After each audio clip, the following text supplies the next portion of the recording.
Negative 8 plus 8 gives us 0. And 0 times 4 over 8. 0 times any number gives us 0, and 0 divided by any number is just 0. But this answer is not correct, because according to the order of operations, first we have to do parentheses, then exponents, then multiplication or division, and then finally addition or subtraction. Remember that multiplication and division have equal priority, and we have to work from left to right. And the same applies to addition and subtraction. So here in the numerator, first we have to do this multiplication, not this addition. Okay, if we do this addition before this multiplication, it is wrong.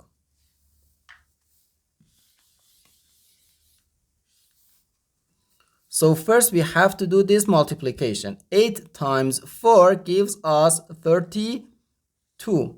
So we have negative 8 plus 32 over 8. Now we do this addition. Negative 8 plus 32 gives us 24. So 24 over 8, which equals 3. And this is our final answer to this problem. The correct answer is 3.